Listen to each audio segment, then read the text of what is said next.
Anymore.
All right.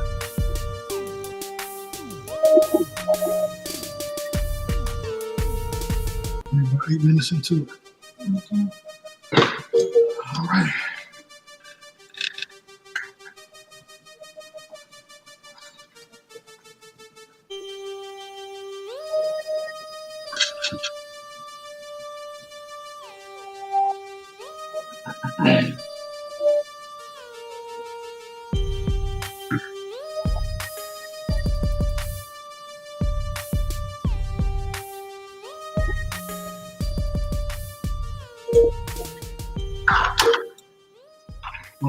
Alrighty.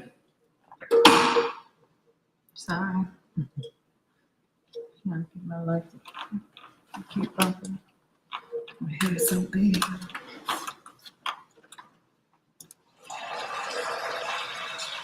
Thank you. Here we are again.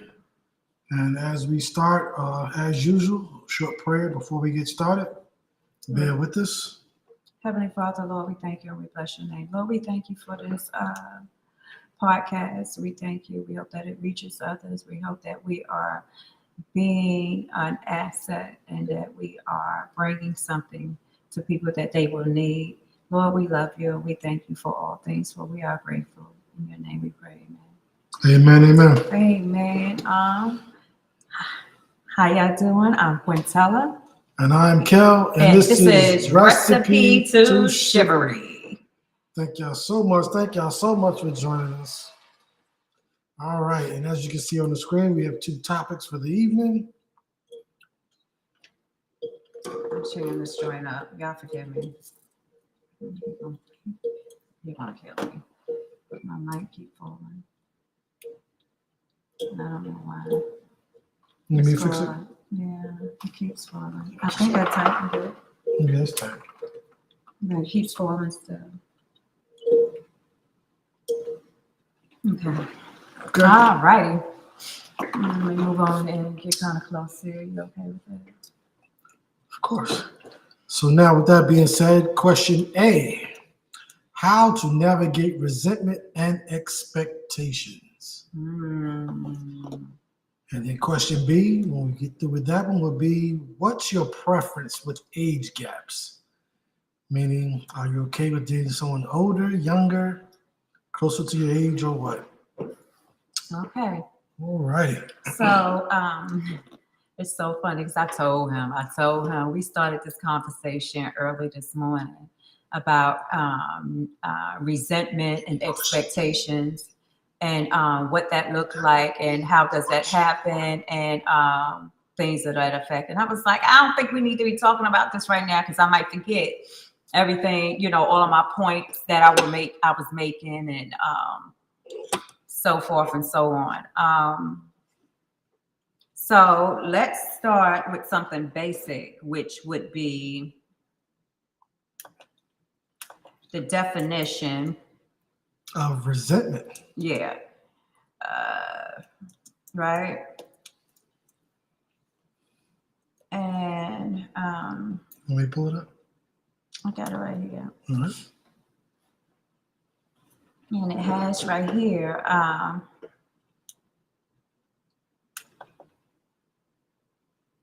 Before I get to that, let's go with Webster's definition. So Webster says that resentment is a feeling of,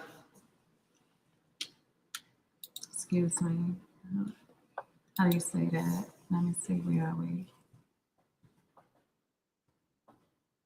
Can you see it?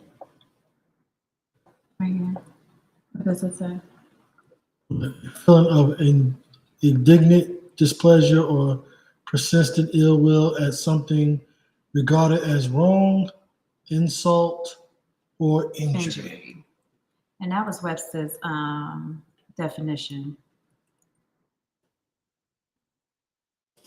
It offensive implies hurt or displeasure. It says resentment suggests long-lasting indignation or ill will. Mm-hmm. What else you got for it? Resentment is a feeling of persistent anger and bitterness towards someone or something due to a perceived wrong or unfair treatment. It involves a complex mixture of emotions, including anger, disappointment, a sense of injustice, often leading to a desire for retribution or a breakdown in relationships.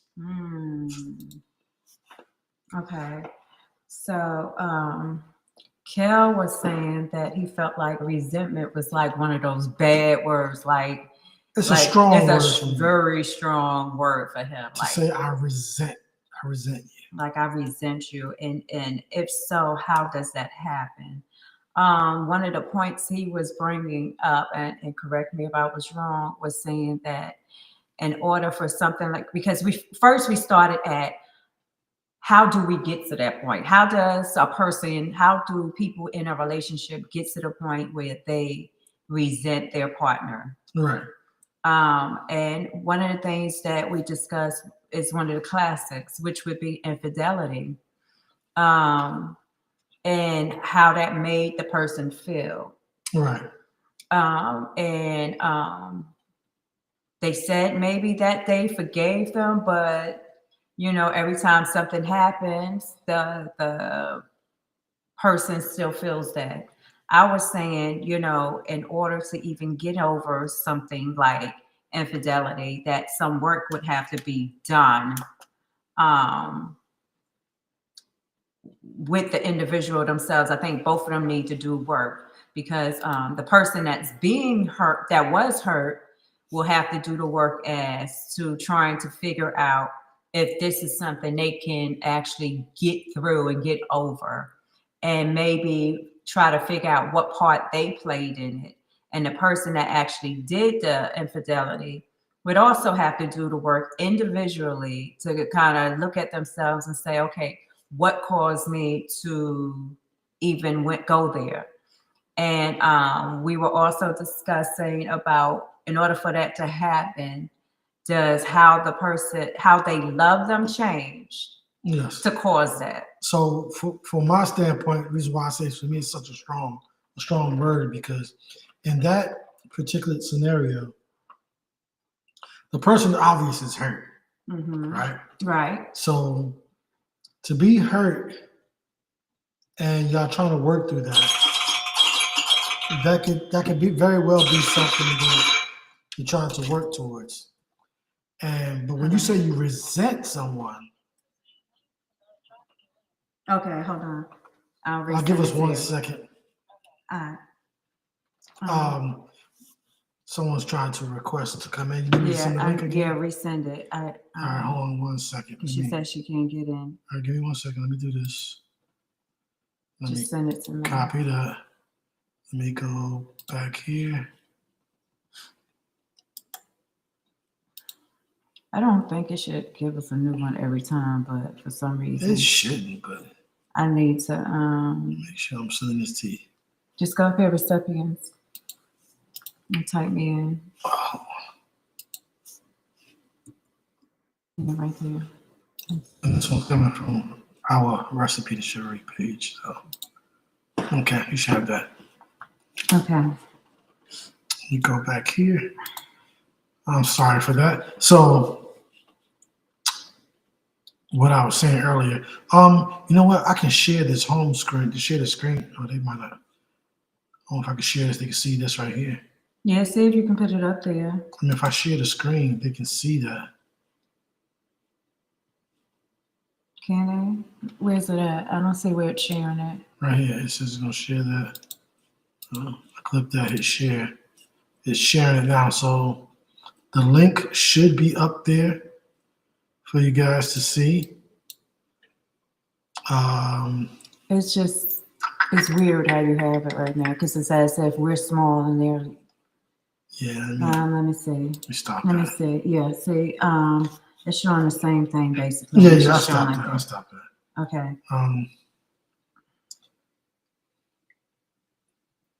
Copy.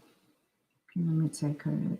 See if we can put that in the. I might put it over there too. Yeah. So back to what I was saying.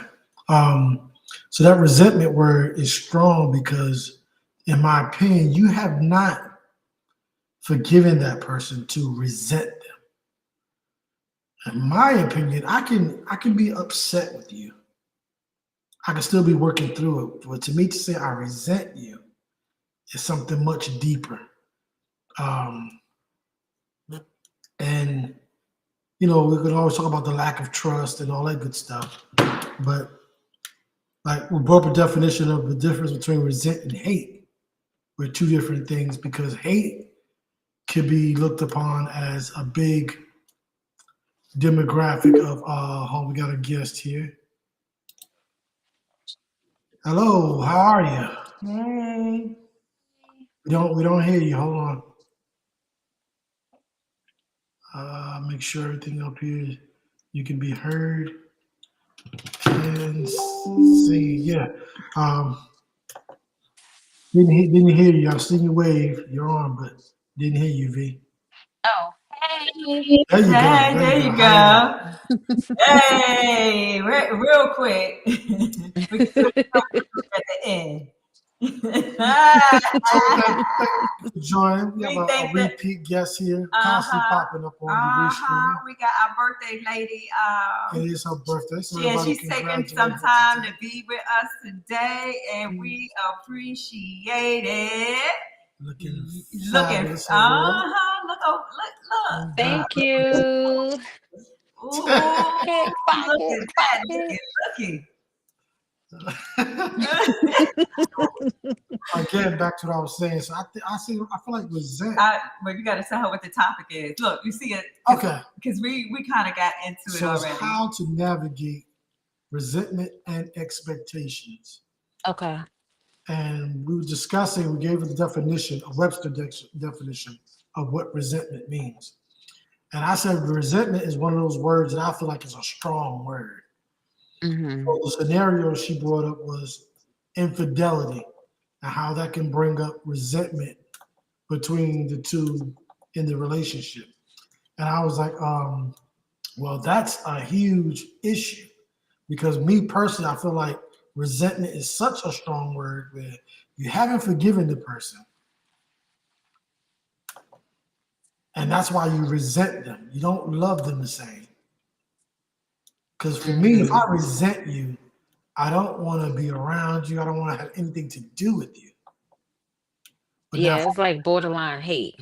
yeah, if I'm hurt by you, that's something different. It's gonna take me time to get over. It's gonna take me time to rebuild that trust. It's gonna take me time for a lot of multitude of other things. Because I think once you go through something like that,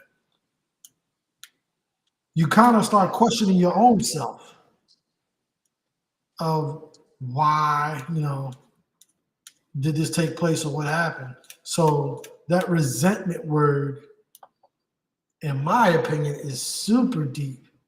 And when I say you don't love a person the same, she brought up, what could that change? And like she asked me the question. Her question directly to me was, do I love her the same the way I did when I first fell in love with her now? And my answer was no. And my answer was like, I love her more because of what we've been through and seeing my shortcomings. And sometimes when I haven't been the king that I'm supposed to be, or haven't presented myself as the husband I'm supposed to be, in spite of my shortcomings, she still loves me Right. and still here. So yes, I love her even more. And then I was saying, well, the same thing would ring true for somebody that if they have that resentment and stuff built up. We were trying to figure out if that love changed. He felt like, well, if it changed where you resent me that much, maybe you wasn't a person I thought you was from the very beginning anyway, and that you had been putting on this whole facade for so long until you've gotten to the point where, you can't, you're past, I can't Because we stand you. brought up a movie, and I can't remember the movie. Maybe Yeah, you we can, did. V. Let me bring you back up here larger so you can get your point. So in the movie, I can't remember who it was, but this young lady, and I might be off with the details, but the meat of it you get. So she was in the corporate world. You need to take a break for a second? 1 Okay. second. Go ahead. Handle your business. Okay, so back to what we were saying. So yeah, as far as the love, I feel like now you're questioning that. Well, I have to wait till she comes back on For that part. for that part, so I can get into that part some more. So let's deal with expectations, right? Right. So how do you navigate expectations? So for me, your expectations have to be realistic. Mm-hmm. That's one. Two, I think those expectations need to be put up front and brought to the table so the other person knows exactly what is being asked of them Okay. or what is expected of them, should I say. Right. And I was going to say that's one of those things that probably should be discussed from. So I'm trying to find a link to put it on thing Okay. from here. One of those things that should be discussed like prior to, so that there isn't any built up resentment, animosity, because you feel like the person isn't meeting whatever expectations that you have. If you don't let the person know from the beginning, how will they know, what they're supposed to be doing, or what it's supposed to look like? Right. I'm glad you did that because I forgot. Yeah. Yeah, we tripping. So, There we go. yes, from that standpoint, this might be a little too bright. Oh, yours, turn it down some. Yeah, just a tad bit. Okay. All right, How's that? that's a little better. That's much better. Much better. Okay. Okay, so yeah, so with the expectations, definitely we all have expectations. There's something that definitely needs to be brought to the forefront so we know what we're dealing with. We can't be held accountable to something that we didn't know was something that you were asking of me. Right. Let me put this in the chat. I got it. I'm gonna put down here. Link Just back up here. 2, 4. So I think definitely that's one of those things that, like you said before, when you're dating and you're getting to know a person, you definitely want to bring those up and let the other person know exactly what your expectations are. Right, because if not, then of course you're gonna have issues, because you sitting around, you're mad because you're feeling like this person isn't meeting the standards that you have in your head. But if you've never communicated those to them, how are they supposed to know that that's even an option for them? That's me. Oh, I thought No. somebody said something. No, nobody. That was just stuff I put out there for them to come on. So that's what that is. Okay. I'm just trying to keep an eye on if any pops I up. got it. If anybody pops up over there. Yeah, I'm trying to make sure I'm good. I want to make sure the links and all that was out there. We were I'm sharing. going to minimize this topic. Okay. Gonna hide it for now. Yeah. for now. Okay. All right. And I'll wait for our guest to come back on whenever she pops up. So yeah, definitely, because I think that leads to a lot of complications when you get further down the road into the relationship and just making up some stuff. You expected me to pay all the bills, and I didn't know that was something you expected of me. And then I'm like, okay, well, no, you pay this, and then we have an argument or disagreement because that's what you just assumed, and that was your expectation, but it wasn't. I didn't know about it. Well, I'll give you a better example. You know how sometimes you will mention something to somebody, like, you'd be like, okay, yeah, in about 2 years or whatever, I expect us to, have this or to be at this goal, right? And y'all could just be having a casual conversation about it. You don't take it as, you hear me, say it, but it's like, oh, okay.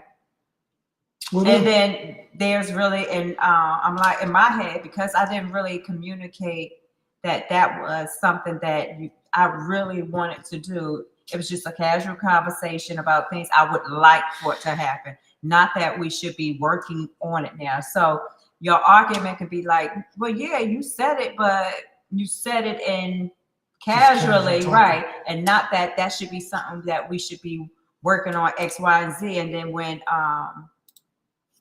it happens or when 2 years come up, that goal isn't met, I'm upset about it. But it's Right. because, or even before the goal comes up, let's say a couple of months down the line, I'm mad because I don't see you doing anything towards that goal. Right. I mean, So in then, my opinion, there could be multiple. There could be a whole other layer to that because just even in that casual conversation, then it will be what was the build up to them 2 years? Like you said, was any planning? Was right, there? that's what I'm saying. So there's a lot of stuff Like that if could go one with of us that. is only planning, and I only see me Right. like doing the stuff to get to this goal, and I don't see you doing anything, and I'm mad. I ain't saying nothing, Right. but I'm mad. I'm getting frustrated. I'm like, okay, he ain't saving no money. He ain't doing Right. X, Y, Z. So all of that stuff is building up. That resentment, that like I'm pissed off. All of that is building up, but at the same time, You resentment or are you upset? well, it said I'm angry because they said Right. they said resentment is on that side of anger, Yeah, but and what it is unchecked. Um, so. I think it's a build. It's not just anger because in my excuse opinion, me. you can get angry in a second. Something could just happen right now, and you get angry. But for resentment to kick in, to me, resentment says every time I look over and look at you, this thing irritates me about you now. Yeah, because I'm like, okay, he ain't saving. Like I done said So something to him about it's, saving, and it's irritating the it's, heck out of it's me. deeper than anger to me. So No, it ain't because I feel like resentment is one of those things that pile up over time. I don't think it's something that just like, I'm there. I think it's a buildup. It can be the buildup of the same thing, just different situations, but the same issue. I can agree with that. And the first part you said is a buildup. So for me, that's what I'm saying. It's no longer you just angry anymore. Right. It's something a little deeper than just angry because you can get angry right now that I cut you off mid sentence, but that would make you resent me. You would just be angry in that moment. So to resentment is something that's will be reoccurring issue, Right. So and if that you not you're just not angry about it. Is more deeply embedded, in my opinion, to say I resent you. yeah, that ain't what Webster said. We can't hear you. My bad, I'm sorry. I do agree that I feel like resentment is a little bit um like I feel like it's close to hate because it's like what's that term that they use in divorce, like irrevocable damage, you know what I mean, or Right. something like Okay. that.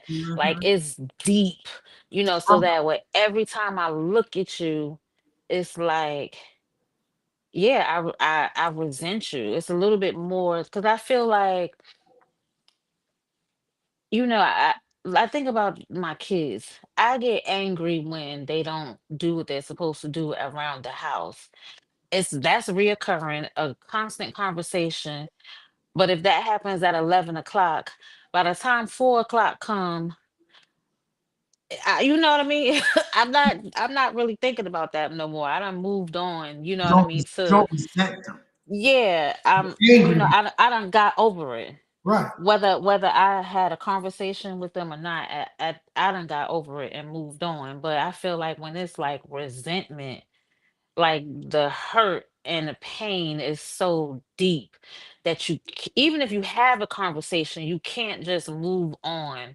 You Right. know what I mean? Like right away. It's gonna take, not saying that you can't get past it, but it's Well, it's a definitely work. gonna take some time. Yeah, some time and some effort because you gotta build back up like whether it was a trust issue or you know what I mean, like whether you said something to me that I just can't let go. Whatever it is, I have to let that go and I have to build back up to be able to see you without seeing what you did, pretty much. Right.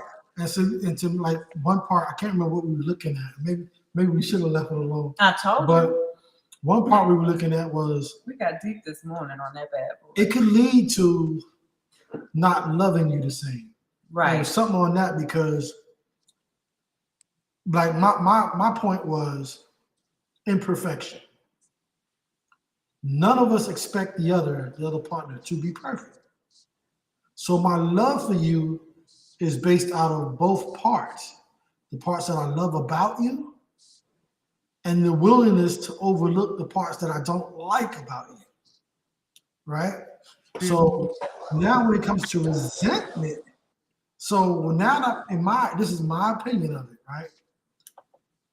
There's already some things about you I don't quite like, but I was willing to compromise on that because I loved you. Now that this has happened and I resent you, that level of love to me with resentment has dropped some. So it'll diminish. It will diminish. Right. To me, it diminishes, right. in my opinion, if I feel like I resent you. Or it could be, hey Twigs, how you doing? What up, bro? So that's how I look at resentment. It's much deeper than just being angry, upset. So back to you, V. So in the movie had the young lady, she was in the corporate world. Her husband was trying to get his feet underneath him. So she was basically holding them down. Right. Well, in the job that she was at, she meets the CEO of the company. I don't even so see he was the owner of the company. Okay. And he sees her and he likes her. And he likes her on an intimate level. He likes what he sees. So he brings her in a little closer, promotes her, gets her promoted. Then he starts trying to show her the ropes. He flies her out when he goes out and takes her to like whatever country he's going to. Mm-hmm. And she winds up having an affair with this guy. Right. So her and our discussion was when we talked about the love, right? Mm-hmm. And we talked about love, how it's a two-part thing. I love the parts that I love about you, but I'm also willing to overlook the parts that I don't quite like about you. Right. So with him, let's just assume for the sake of conversation, it was the unstableness. Mm-hmm. And this leads back to what she was saying earlier about you weren't the person I thought you were. So in the beginning, I said she proclaimed that she loves him as he is, even in his unstableness, willing to work through that. Right. But now she sees someone else Right. that is stable. Right. And so now it brings up. So now it highlights the were you being truthful? No, it also highlights, okay.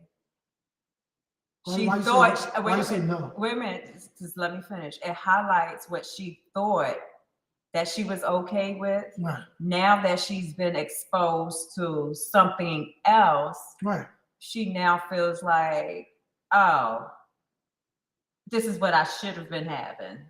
This is what I should have. This is the way life should have been like. So, had he had more motivation like this particular guy, or he's not doing, he's not keeping his word, and he's not doing like this other guy where we can be set up and I can be living. So back to what I was trying to say before you said no was in this guy's mind, now he's looking at were you being truthful, saying that you accept me for who I am. Are you the person that I fell in love with? And I want to say she probably did at that point. She probably really did love him for who he was in that state. But your actions show something different. So okay, this but this is what this is what our argument.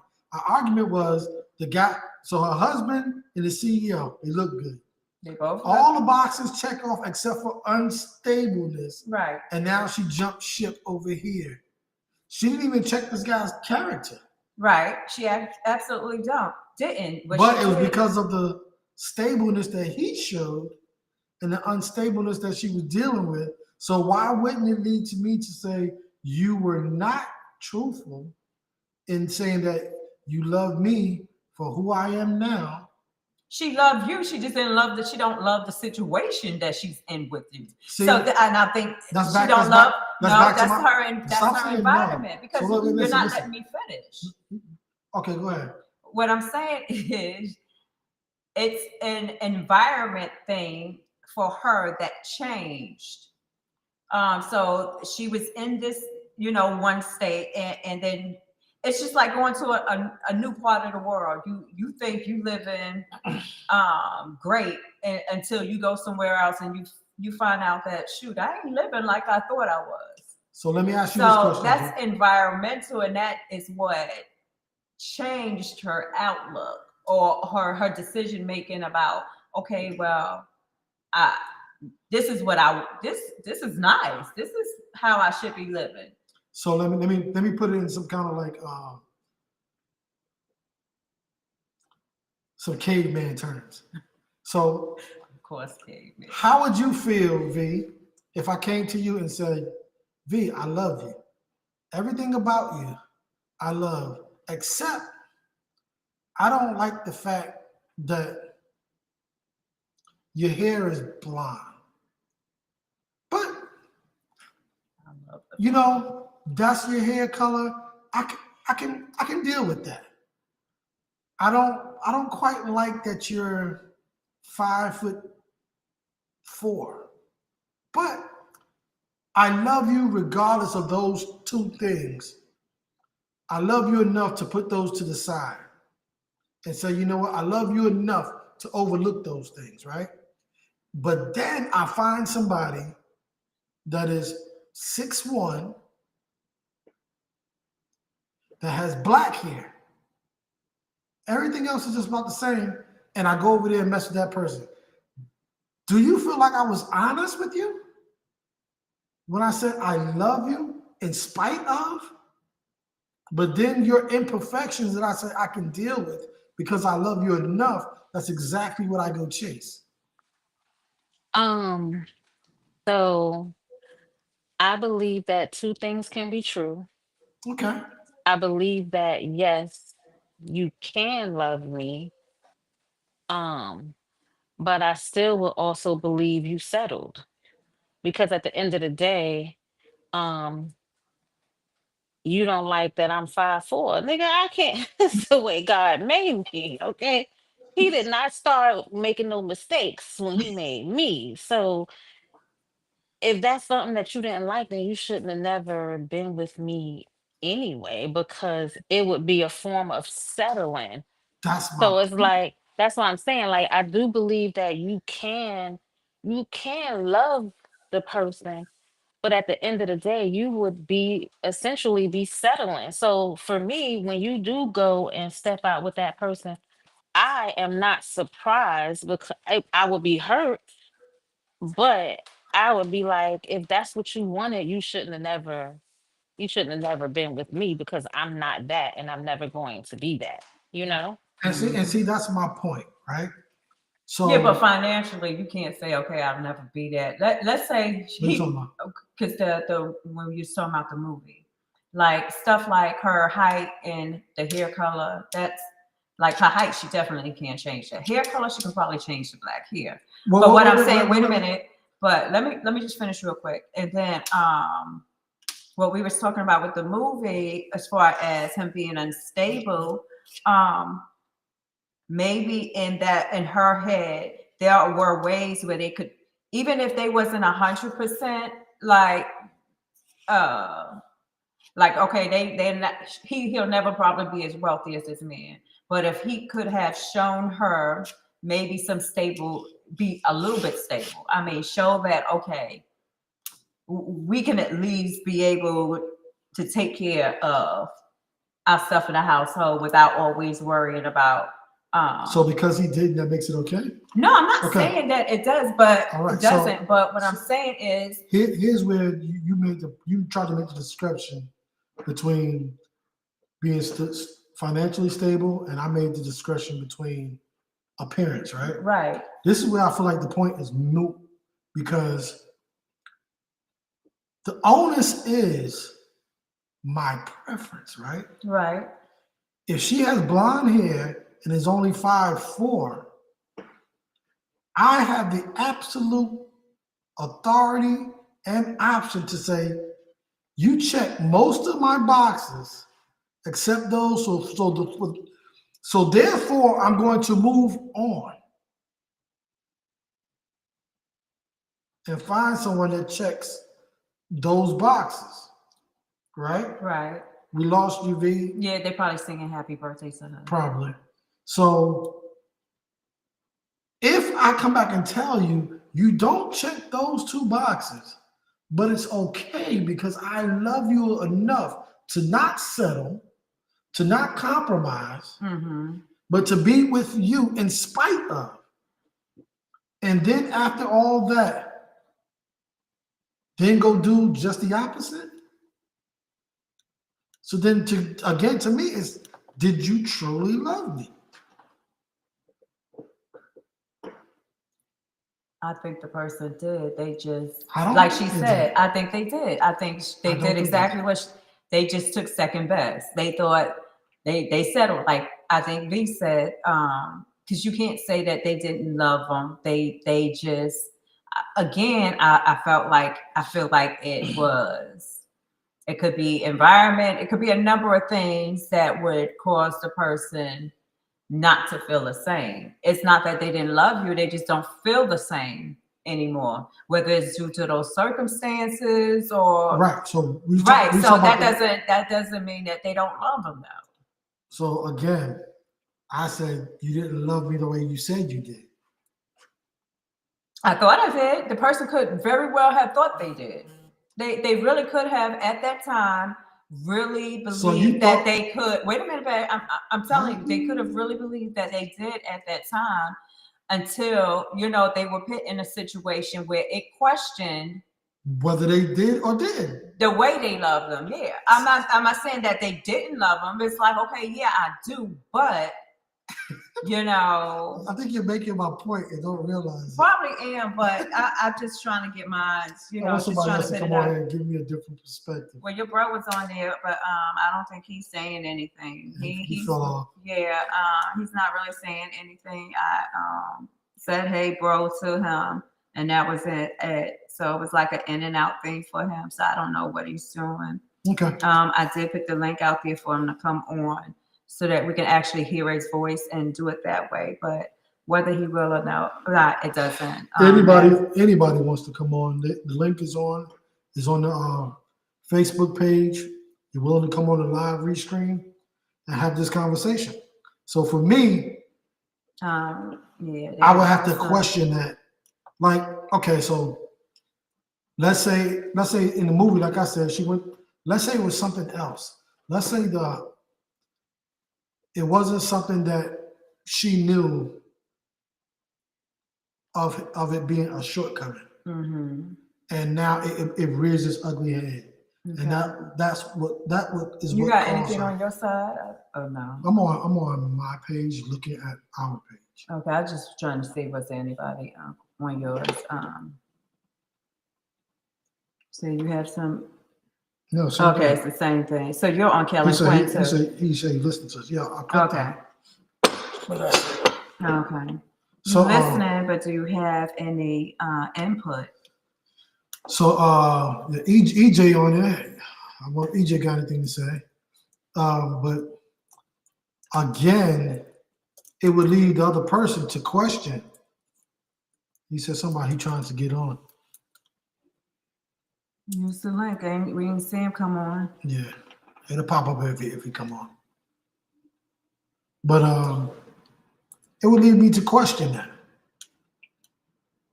Because I think, in my opinion, when we get together, there's other things I'm going to find out Right. about you. And that can lead to a little bit of That was me.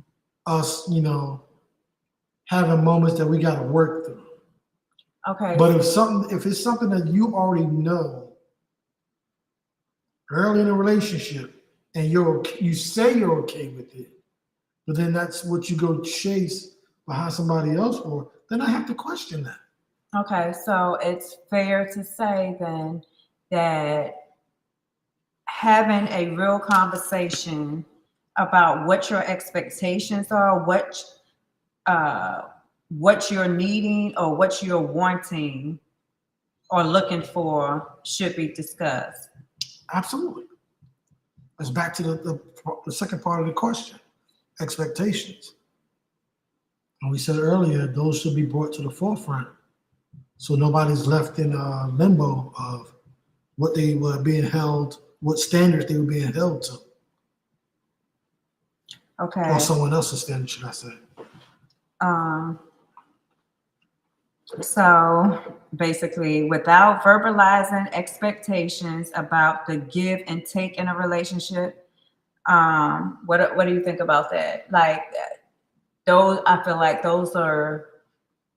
that's a conversation that should be. Say that again. So not verbalizing your expectations about giving and taking. Like, okay, this like we were talking about as far as the bills or what part you should be playing. So okay, question for you. Ooh, with that one, just thought about it. So let's say in a relationship, we verbalize that you would be the one to manage the entire household, right? As far as the bills. My job was to run it, cook, cleaning, da da da da da. Let's say something happens and money wise you can't anymore, right? But my expectation is okay, you don't have, okay, you're not making the money maybe in one spot, but because you said that was your expectation, is it wrong for me to still hold you to that regardless to your job? That means maybe you have to go out and get another job, but you don't want to. Well, that's a deep conversation, because you threw a multi-layered thing in there. It isn't just that person losing their job. Now you're saying that that person doesn't want to go out and pursue that type of job to make that kind of money. To right, for the money that they're losing, but that was the agreement. You handle this part, I'll handle this. Or let's say it was 50-50, but you're not keeping up your end of it. So to me, that would have to be a deep conversation, because I'm not going to just jump out the window like, no, that was my expectation. Because what if that person, even though that's the field they were in, yes, they were making a lot of money, but they weren't feeling like they were fulfilled. That place was like physically, mentally, emotionally breaking them down. It's like, I'm gonna have to go do something else and maybe start from the bottom, not making that kind of money, and go from the top, because I can't do this anymore. Okay, but that's fine. But my thing is this again, the expectation still fine if that's how you feel. The expectation is for you to still keep your word and keep up your end. So you're talking about starting from the bottom again. That means that where they were at, you can't no longer maintain that. Right. So now you have that person to feel like, okay, well, you're not keeping your word on that, because you may not like the job or X, Y, and Z, but we agreed that this is the expectation, this is what you would do. But because I'm just not, we're gonna have to, now you want the person to basically compromise how they're living, what they've become used to, until you decide you can either build back up. Because let's say if you, like you were saying, you can't get completely back up. that person, see, and that's where that resentment can come in. That person could now feel like, okay, they left the job without really thinking it all the way through. Or maybe they did, but they just, wait a minute, but they just were so mentally and physically tired of the place that they felt like they had to make a change. But that person could feel like, okay, that's fine, but did you think about how that would affect me, like affect our house, or you know what I'm saying? Because even though you'll say, yeah, the person will feel like, no, you didn't, because they'll feel like, okay, well, you know, we got X, Y, and Z, and now that's not being taken care of because of a decision you made, which is now causing them to have. I get what you're saying. You throw so many hypotheticals in there, and Because they were all on the negative side. I think people that have been together that long, and somebody was willing to make that type of move or decision, I think they would have that conversation. I think even the other person on the other side, even though that was their expectation, will be realistic that I'd rather have my partner in a physical, mental, and emotional healthier state you would think than money. You would think. I gotta say, because there's some people out that are not like that. Right. So all the hypotheticals you throw in which there, is why I'm throwing it might not could work out like that, because that's a whole lot of stuff that multi-layered that it could have been worked through. So it could have had that conversation. So in your scenario that you threw, you would think they would have that conversation in the beginning, saying, hey, look, I'm getting totally burnt out. I know this was your expectation of me to do this, but I can no longer continue to do this. Yeah, because I'm just throwing out that it was one of those situations that. Are you willing to compromise? But the person might feel like they're already compromising because they're not living the way they normally live. Listen to what I just said. I said, I'm coming to you saying that I'm not going to be able to do this. Before I just stop, I'm physically breaking down, mentally breaking down. I can't continue this. I got to stop and do something else. Are you not willing to compromise when somebody comes to you and say that you're going to be like, nope, I'm living this type of lifestyle, this lifestyle I want, and you agree to it. I don't care about your mental state. Then we definitely have to end this relationship. Right. So immediately. Okay. So like for me and you, there would definitely be a talk. There would have to be a game plan. Absolutely. But I always got to play the devil's advocate. There are some people that, in the heat of the moment, it hasn't changed. In the heat of the moment, let's say you're at your job and it's bad that day. It's bad. And you and your supervisor in it, and you just be like, I quit. Well, here's my thing. You know what I mean? And then here's my thing. Your person could feel like. Here's my thing to all your scenarios. Okay. And this is from what my belief is. We said until death do us part, right? Life's.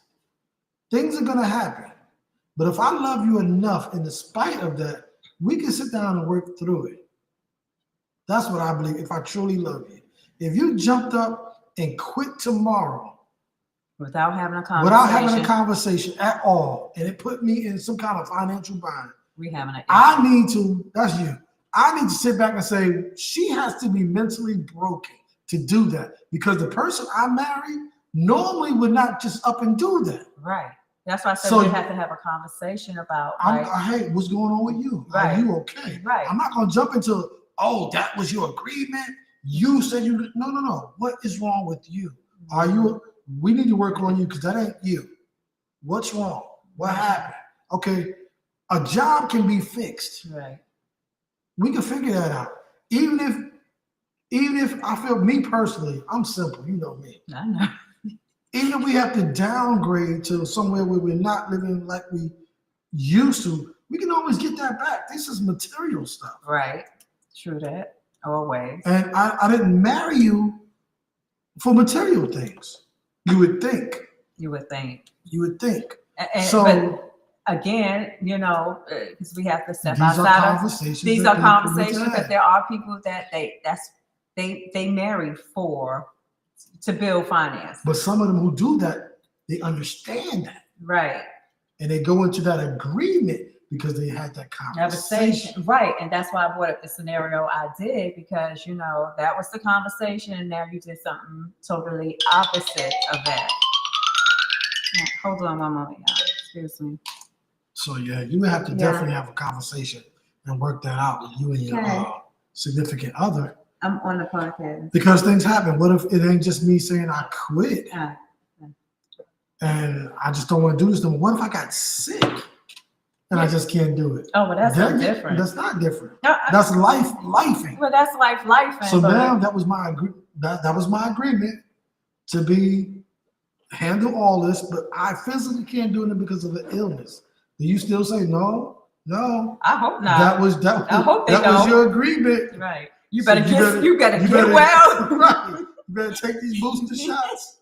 You better get well and get out there. there and do something. Get in that field. Go get a clone or something. So these are things that like I said, Jay. need to have conversations way before you just sit down and go into this deep relationship with. So it don't look like we have any. I see You can put it back Jazz up. up here with eyeballs.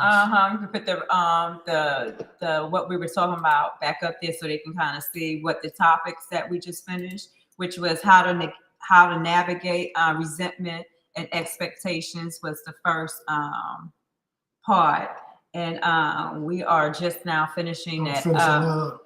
And so we can get to the second part, because we're not going to try and hold as long. We've already been on 40 minutes. Right. The second part 45 minutes actually. Is what's your preference with age gap, and could that be an issue? An age gap. Now, do I want to be somebody's sugar mama? There we go. Or do I want to be the sugar baby? That's something totally different. That's a whole nother subject. Well, we're talking about ages. I'm just talking about age gap. Like how big of an age gap? I'm just saying gap. What is your preferences? Could there be a preference? Do you like somebody closer in your age? Are you okay with a 7, 10, 12, 20 year? Well, in my younger days, I did date older. Why? That was just my preference. Why? I felt like at that time. It's 7 o'clock. Thank you. At that time, the young men that I was dating that were my age were very immature. And I was in a different space and I was looking for different things. And though our taste or our outlooks on things were not the same. So when did this preference develop? I don't know. Super early or late teens, mid teens? I would say from the very beginning. What you mean very beginning? I mean, when I started dating. You didn't come out the No, word. I'm talking about when I was old enough to, look for gentlemen and I ain't look for anybody, but. What age was that? What you mean you ain't looking for anybody? I mean, because I had it like that and they're coming to me. What age were you talking about? I don't know, when I first started dating. And that was so long ago. What age was that? I don't remember what age it was. I could say 15, I could say Marla said, Jazz said, well, I think it's the mindset. What are you doing? Jazz said, well, I think it's the mindset and money need to match a major age gap. In most cases, unless the connection is just that strong. She thinks the mindset. Yeah, so the way the person is, so mindset, I think she's talking about like the maturity level. And I agree with the mindset part. I think definitely they have to be on the same. I don't know if the money is. Oh yeah, I ain't date no broke dudes. Well, I take that back. But you see how she trying to play with you? I'm only playing. I was gonna get his attention. Fonda said a 5 average. Okay, 5 years ain't bad. 5 years ain't bad. 5 years is not bad. A 5 year. What about with you, Christina? How big an age gap? Because people be hollering matching money and they don't have matching money, right? But I'm trying to figure that out. I don't want to get into that whole thing of we talked about a couple of podcasts ago. We'd be on here forever. Yeah. But Vonda said a 5 5 years is good for her. So a 5 year gap is good for you. Why not older? Like I said, it's older for her. 5 years is older. I said, I'm older than 5 years. 10 years, 20 years. She said, I just tried to call. She trying to talk to Christina. Oh, okay. So in some scenarios, you can see an age gap from a man. Christina said it didn't matter to her as long as the man was older than her. Why is that? Yeah. So it did. You said it didn't matter, but it does matter. You said it doesn't matter, but long as he was older, so it did matter. So how much older? I mean, do you want somebody? You could have wound up with somebody the same age as your brother. That's a lot older. How much older is like how old is too old? Like I think that's preference. And then that's what I think it would come down to, because if I connect with that person on every single level, if he meets everything that I'm looking for, if he is God-fearing, then Jazz says, I never considered dating anyone older than me. Honestly, I guess it's different when you actually start to get older. Just saying the gap didn't matter. Okay, so both of them are basically saying the same thing. It didn't matter to them. The age wasn't something that was a deciding factor in them dating. I mean, that's what I'm getting from it. Maybe I misunderstood Chris. Because she's saying the age gap didn't matter just as long as they were older. Older, right. Okay, I get it. Like she said, my husband is 11 years older than her. So, yeah. So for her, it doesn't matter.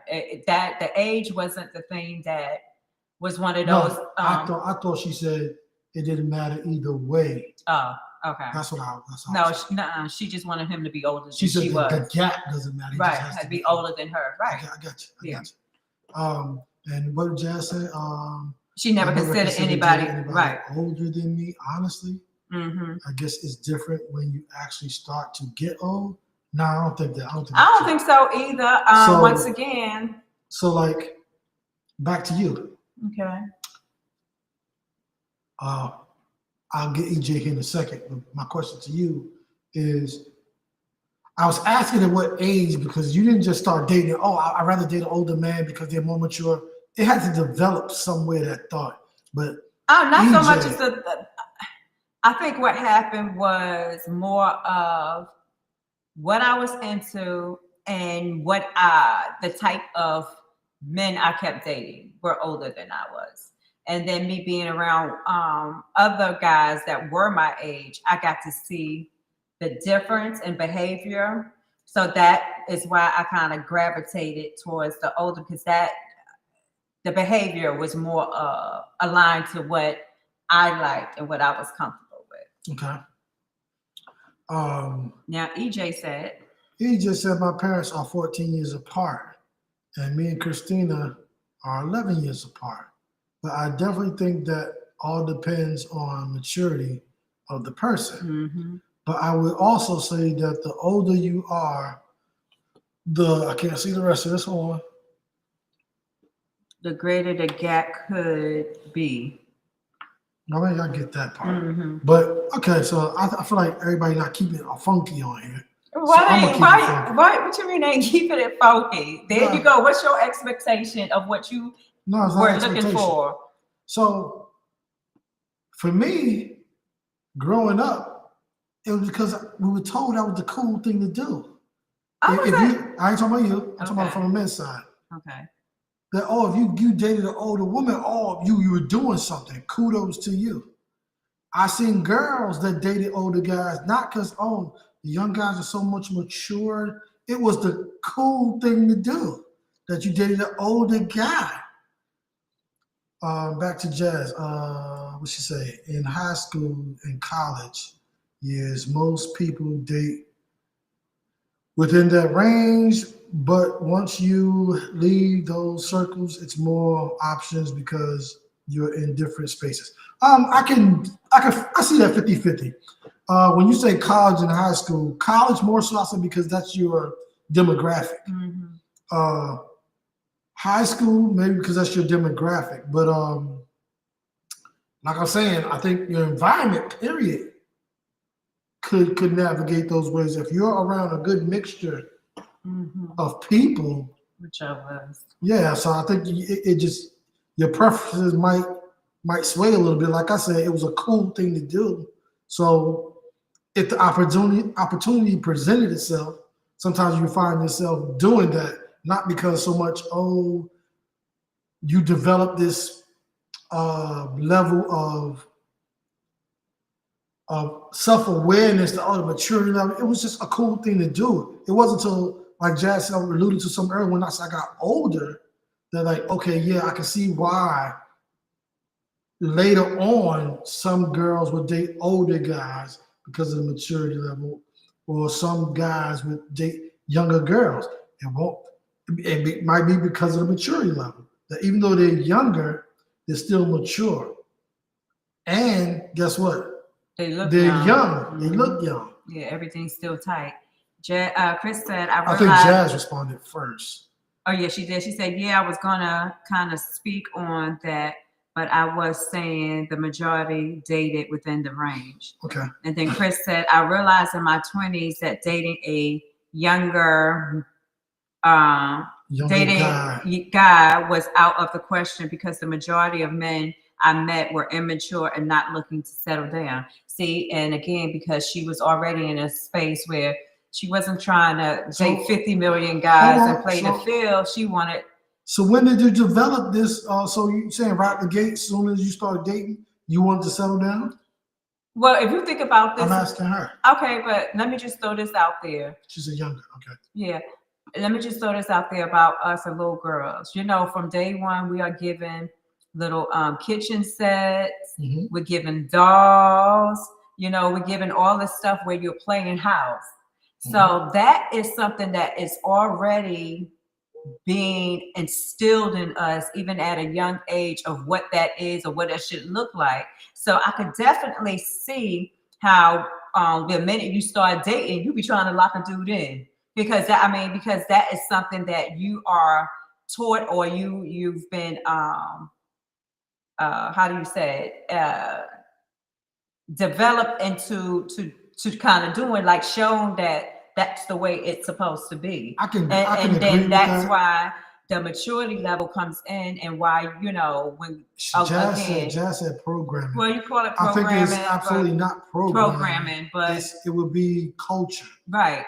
Definitely culture, because it's like that in a couple of different cultures too. But I can agree with that. I can agree with that. That in the beginning, but then as you got a little older, I don't think you're always looking for to settle down. So it was like now that you get a little more experience, you're like, I just want to date this guy. I just want to date this guy. And it wasn't always so. Yeah, but it's always in the back of your head, because it's already a part of you that, yeah, I might want to go out here and date and see what other things are like. But you're all in that dating. We're dating for a mate. We're dating not everybody. For the most part, women are dating for a mate. Am I wrong? Am I not everybody? Oh, okay, so not everybody. Am I wrong? I definitely don't. You don't think that everybody, that nobody, so people just be dating to be dating? You don't think? And there are some people, for the most part, absolutely. But I would say that's a 5% to the 95. I don't. I think you will see more marriages. Hold on. What Jazz say? Yeah, that's 100% true, because little girls be playing with dolls, talking about they want a baby. Okay. Yeah, culture definitely relates to people in other countries that are forced to get married young. Mm-hmm. Some, yeah, I can agree with some of that. Christina, she says, in my 20s, yeah, I was looking to settle down. I never dated anyone thinking it wouldn't lead to marriage, but thank God it didn't work out. Laugh out loud. Mm-hmm. So yeah, see? There are some. I ain't say there were none. Yeah, but I strongly agree. I strongly believe that the percentage of women that are out here dating are dating to find a mate. I don't think that it's even. I don't think regardless, I think it's maybe 80-40. Let's just do a 10, Google search.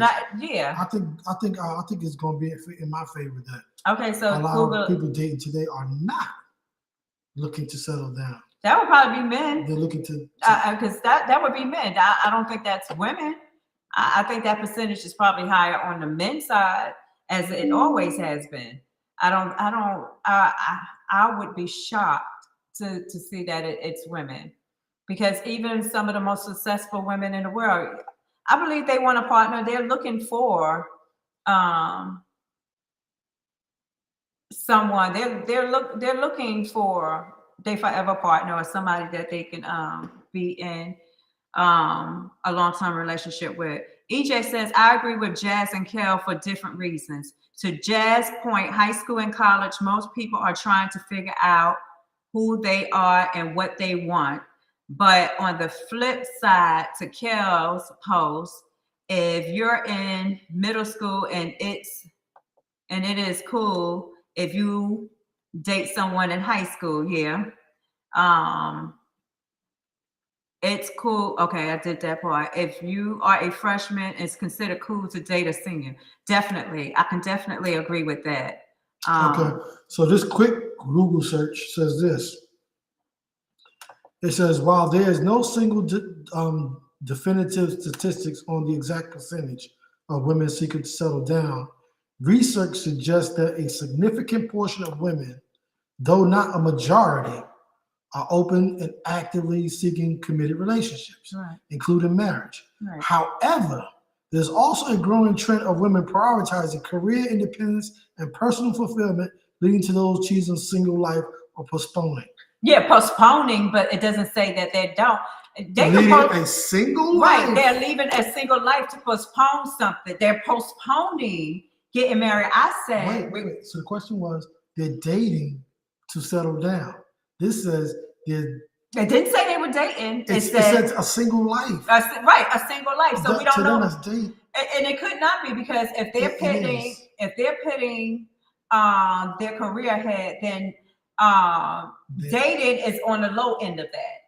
I didn't say it wasn't on the high end. So, I'm saying if they are dating, they're just not looking to settle down because they have a career. They want to be single. They're not locked down. But still, again, it doesn't say that. That percentage is still not as high as the other one. And Jazz says, well, considering today's society and the options and the fact that a lot of these women are being cheated on and men on a DL, I think Daddy might be right. Okay. I would say I'm definitely right, because of course you would say. No, the reason why I say that is you don't see a lot of marriages. Some people are not even opting to marry anymore. They rather just cohabitate. Okay, but I think back in our early days, I think my parents' days, you see more people getting together to be married. Now you're seeing just a huge dating scene, right? And a lot of people they're not looking to get married, right? So I think because the ones that are considering to cohabitate together are the ones that are doing it for a specific reason. There are reasons for you to do that, because you're saying, okay, they are just deciding not to get married and to live together. What I'm saying is, when that happens, or when that is happening, it's because of specific reasons. I'm not saying it's not. We're just saying percentage-wise. I still think mine's is higher. There's a lot of ifs, ands, or whats that go into it. But if you look out there in today's society, do we not have a huge feminist movement going on? We have a whole lot of movements going on. No, I didn't ask you about a whole. I don't know what kind of feminist movement do we have going on in the current. A lot of women saying they don't need a man. They can do things on their own. That's a small percentage of women. That's not a small percentage. It is. Angela says, people don't want to. Go ahead. You want to read it? Where's hers at? I don't see her. Okay, wait a minute. People don't want to put in work. One issue, they are in divorce court. Work on, or I guess you want to say don't work on issues. They are in divorce court. Mm-hmm. And it's about the majority. To her point, Is why a lot of them don't want to get married. They don't want to get married. Remember we brought this up last podcast. Some guys are saying they don't want to get married because of maybe having to go through divorce. So now you're seeing this huge push of women talk about they have this big thing. Let me correct myself. Not all women, but there's a huge push of a lot of women on a feminist movement that are now highly successful, highly educated, saying how they don't need a man and they're just going around dating. And they're not looking to get married right away. They're in the dating pool. So when they're dating a guy, it's not like, oh, I'm dating him and I'm dating him because I want to get married. They're dating and they're just dating till they find the one. Okay, I'm gonna and that was the whole question. Okay, I want to respond to something. Let me Go ahead. Let me read Angela. She said, well, you can blame us for saying that because where are the real men? Yeah. She said, where are the real men at? It's like that goes back to Jazz's point about let me address that. Let me address that. But go ahead. What do you mean by where are the real men? They are. One is standing right here in front of you talking on the microphone. Yeah, but he's taken. That's what they're talking about. No, she said, where are the real men? Real men are there. What are you talking about? There's real men here because you can always take that same thing you just said, turn around. Where the real women at? There are real men there. Yeah, you have to weed through and find them. But so that's on the flip side too. You have to weed through and find the real women. Okay, so what did Jazz say? Okay, before we get to Jazz real quick, when you was talking about a lot of men were saying that they didn't want to get married because they don't want to wind up in being divorced.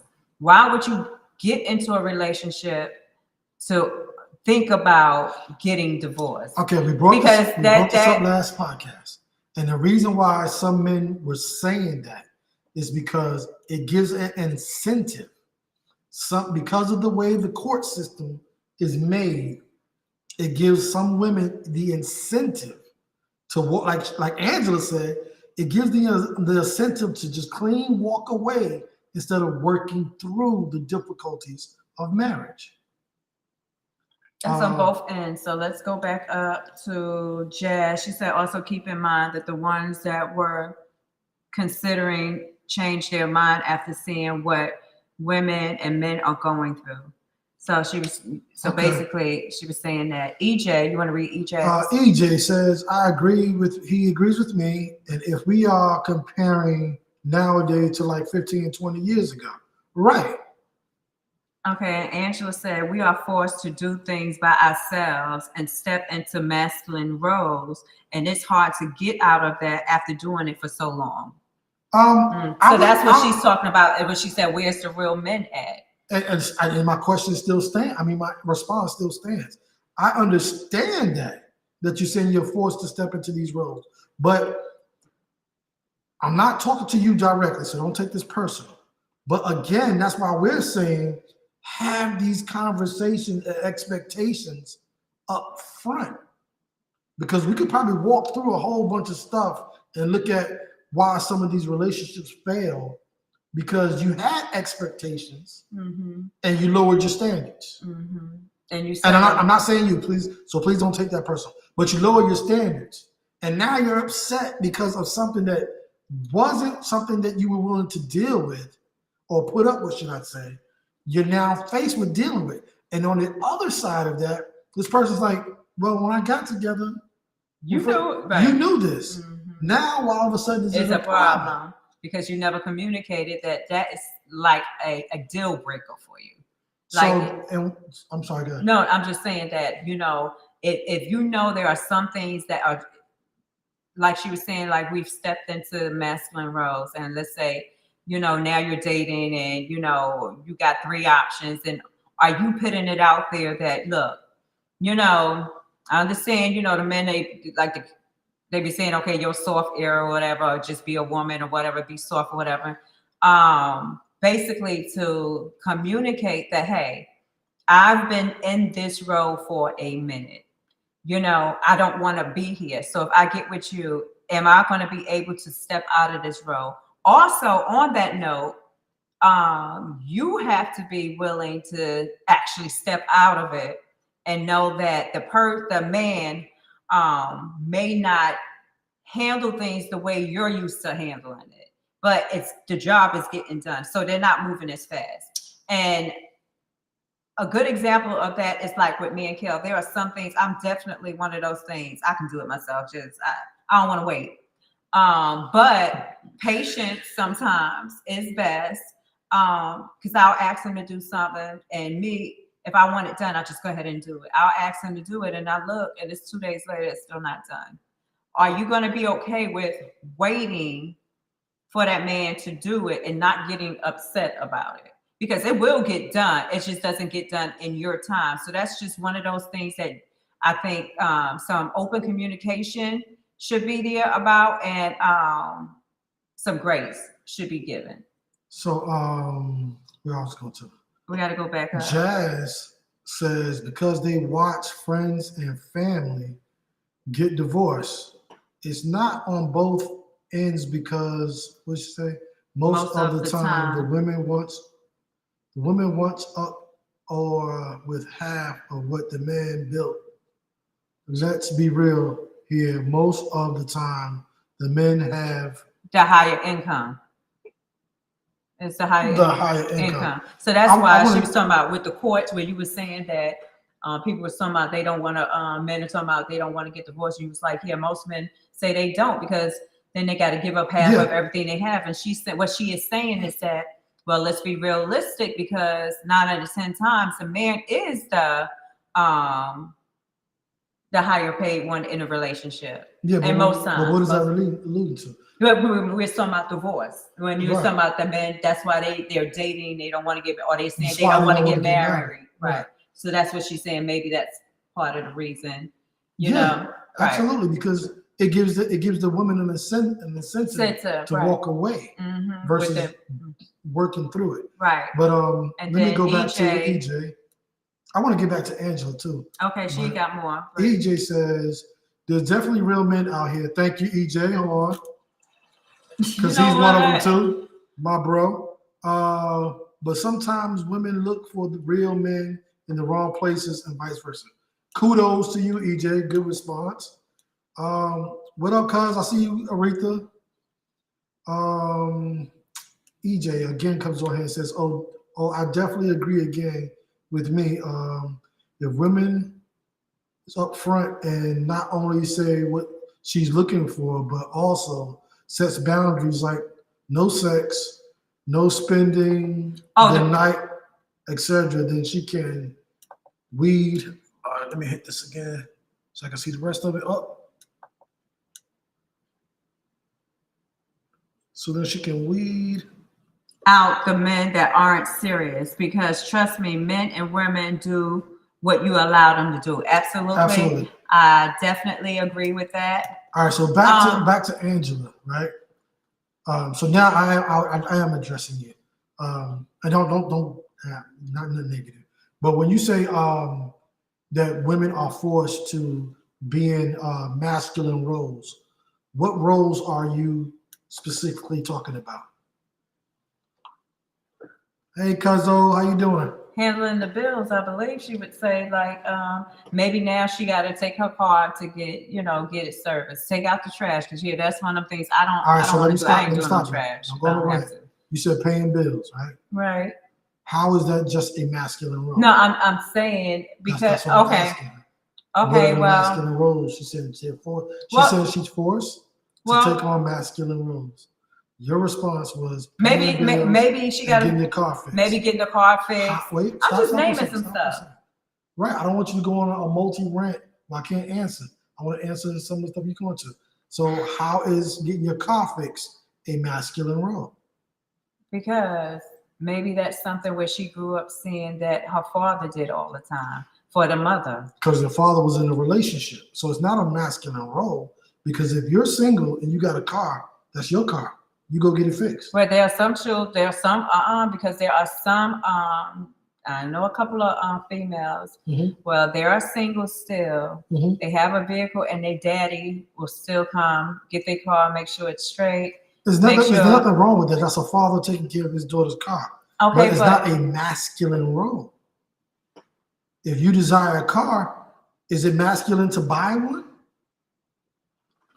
I think, Dan, you're taking it too far. No, I'm asking questions. Am I taking too far, Chat? Y'all tell me if I'm taking it too far. It's not masculine to buy one, but it's masculine to take it to go get fixed. I'm not saying get up underneath there and fix it. Why not? But if you can, do so. Okay, so would that be considered a masculine role? So wait, let me. Because then. All right, so I won't, because you're gonna make me go down this rabbit hole of what we talk about when we talk about equality. Women want to be equal. See, and that I get the deep breath. So we're not gonna do that.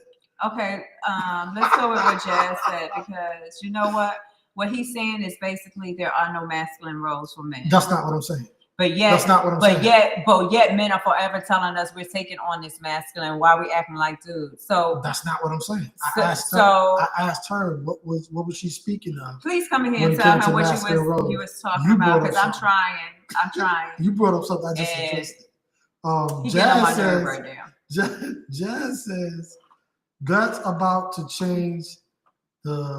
According to her husband, you won't be getting much if you cheat, on top of the fact that you will not get all taxes back if the other party pays child support. Well, there's a multitude of levels when it comes to court, when it comes to infidelity. If you can prove it, yeah, you might be able to work clean out of that. But we're not just talking about that, but we're not talking about cheating. Right. We're just talking about why they don't want to get married in the first place. Right.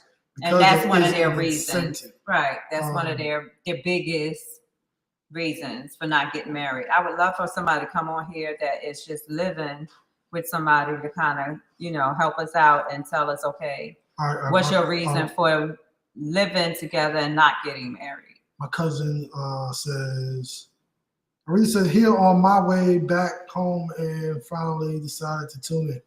Thank you so much for tuning in. Thank you for tuning in.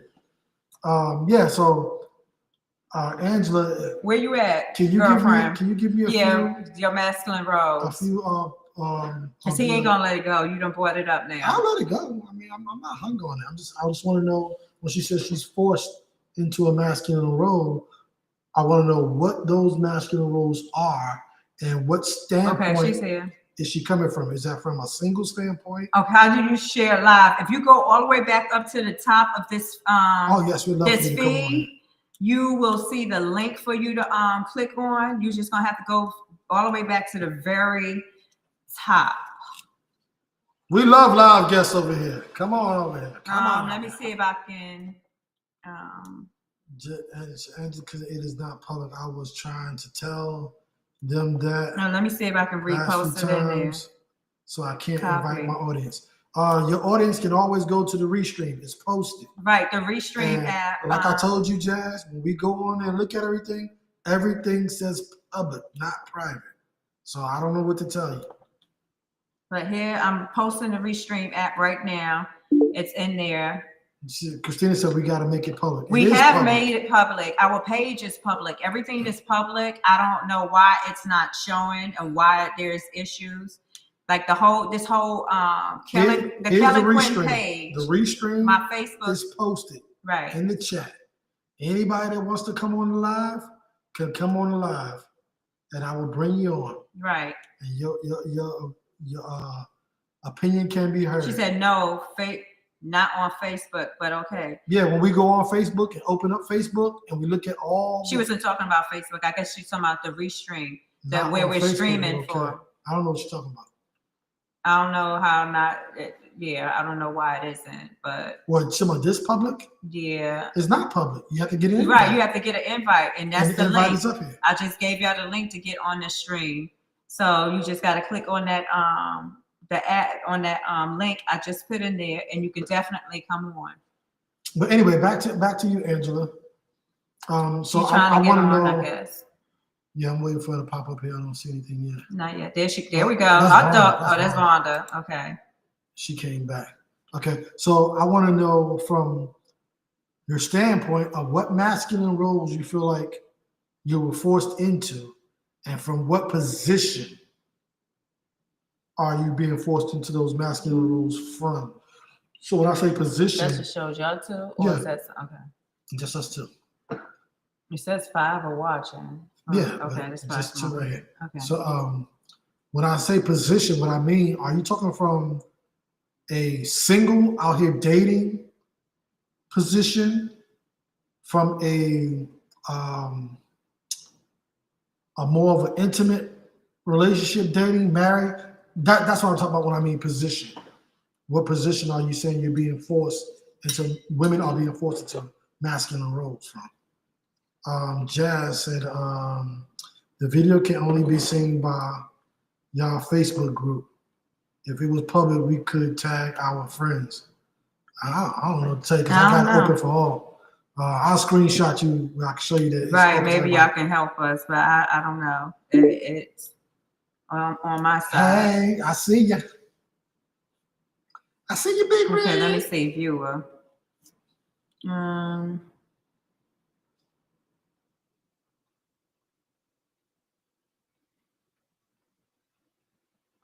Having to play mommy and daddy to start. What do you mean? What from what role, Jazz? What from what position are you talking about? Having to play mommy and daddy?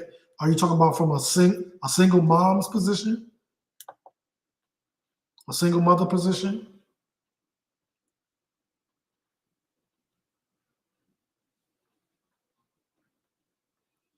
I'll give some time to respond to that. I gotta I was having a conversation with a male friend of mine yesterday, and we was talking about this same exact thing, like masculine roles, and we talked about the trash, and I was like, I don't mind taking the trash. Huh? Can y'all hear me? Yes, absolutely.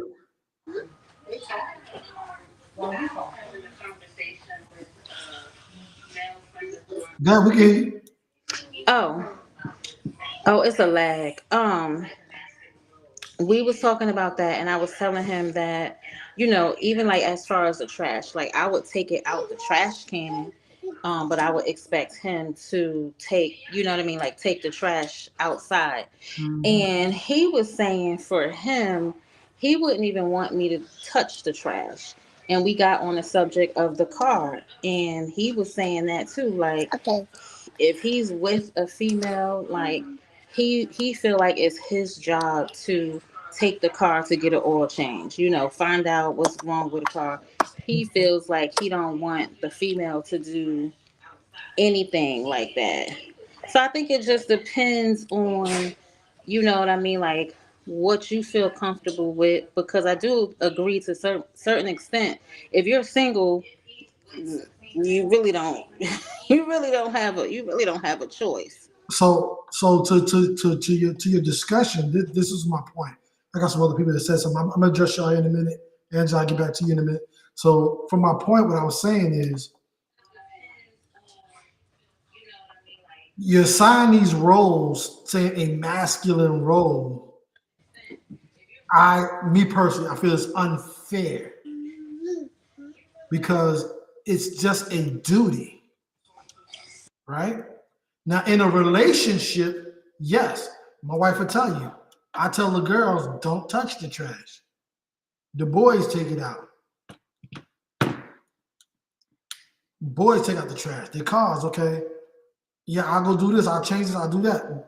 My daughter, Marla, she a little different. You walk out there, she'll have the hood popped up trying to change something. Even though you tell her you'll do it, she loves cars. She's all about cars. She's gonna try and do it regardless.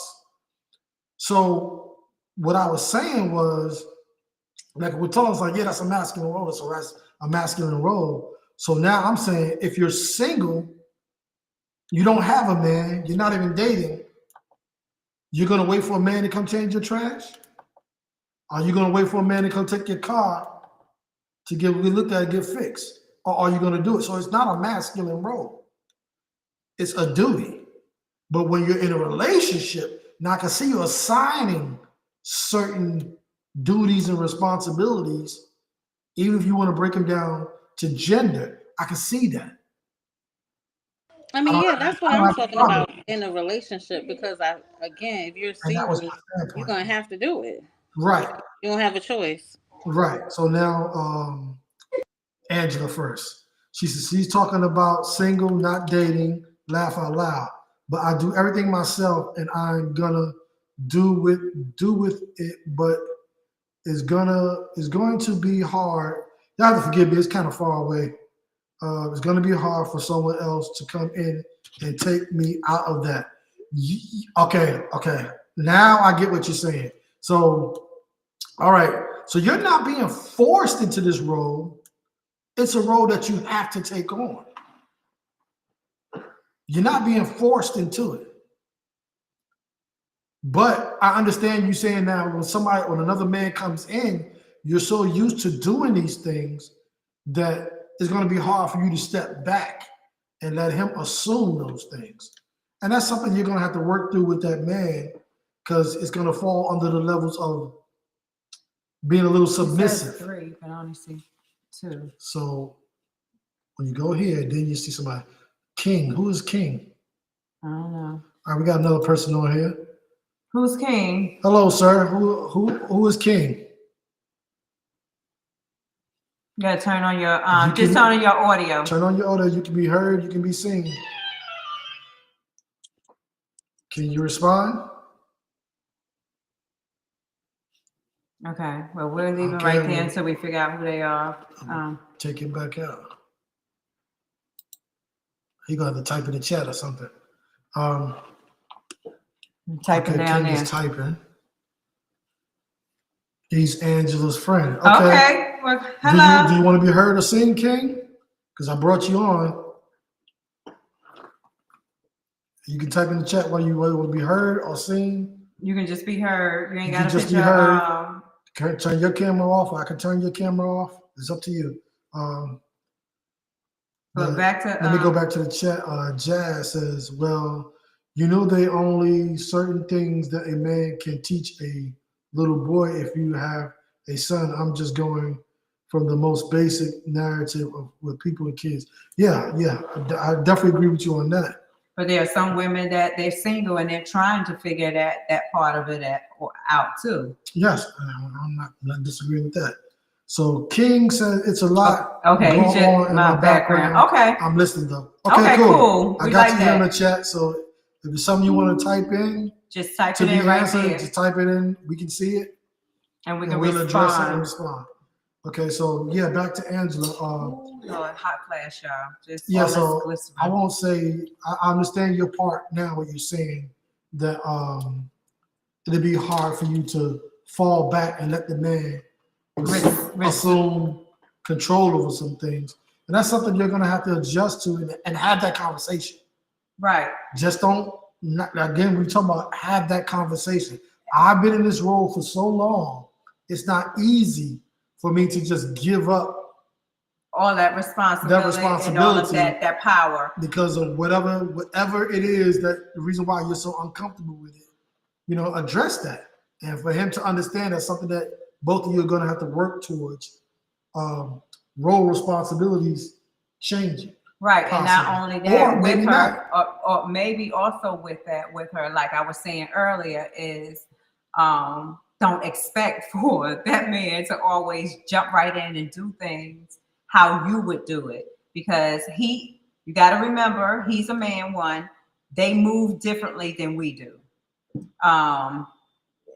He may have a certain way of doing things and it may not look like yours, but the job will still get done. Because that was like something with me. Like I told you before, I'll ask Kel to do something. Well, he knows it needs to get done, and he knows for me there's an urgency, but my urgency and his urgency are two totally different things. So I would just fall back, or I try to gently, remind him or tell him like, look, if we can kind of get this done, as soon as possible, yeah, I want to. She said, yeah, that's my problem. Okay. I get that because we want what we want and we want it done like right now. If I'm asking you to do something, then I need to have it done like right now. I want it done and do it like I do it. See, he can't. He'll never. No, he can. Yeah. So I'm just saying, but I want to definitely get King in here. He typed in. He says, I feel that women have been in relationships that they are forced to be the man, and the women that when a true man comes along, that have issues letting go on that masculine role. I agree with most of what you said. And the part that you said that they are forced to be in the man's position. They are, because they're the only ones there. So a lot of all of those things that if it was a 2-person household, if it was the man and woman in there, then she wouldn't be doing half those things. But because there isn't, and it's just her, there are a lot of responsibilities now that she has to take on. She has to make sure that everything is taken care of in the house. If it's broke, she got to make sure it gets fixed. I might sound a little biased, or I might sound a little harsh, but for me, it's not that you're see when you say that they're forced into this role. So I'm gonna use me and her for an example, and I go, here, go do a man's job or whatever the man's role. That's me forcing her. But if something came up between us that split us, I didn't force her to do anything. Well, there was a breakdown, and we both have equal responsibility of why it didn't work.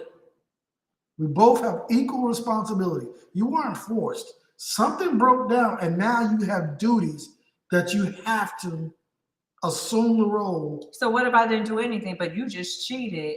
So you're telling me because you cheated, and now I feel like I can no longer trust you, or we have to dissolve this this marriage, that you didn't force me out here into single life.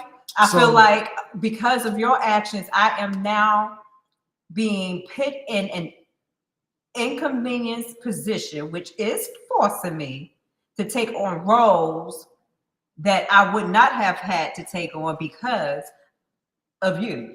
So when you say that, right? So you're throwing up hypotheticals, right? Wait a minute. That's not a hypothetical. Divorce happens every day that way. You're right. But there could be, so I'm gonna throw my hypothetical in there. Can there be some things that led the person to cheat? Like what? Anything. When is cheating okay? I didn't say it was. Okay, so could there be something that a woman could have done make the other person cheat? Like what? Answer this question. So there, in your mind, there's nothing that can be done on the other end to make the other party cheat. No. Okay, wow. Because here's my thing.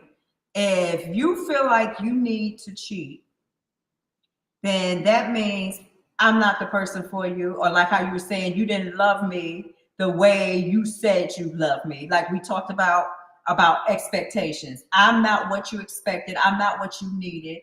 You are not satisfied with me. And now you are out here cheating because you're looking for something else.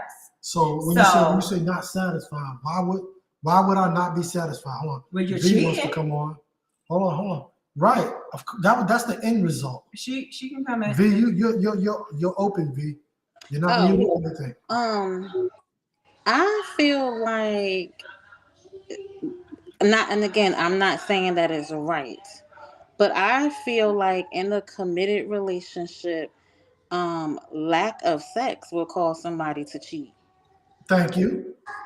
I'm not saying that is right. We're not talking about right or wrong. Right. My question was that would cause somebody to cheat. Done on the other end to make the other person respond in that nature. Yeah. But no. And I totally disagree with that. So, like you said, what if I feel like you're totally disrespecting me?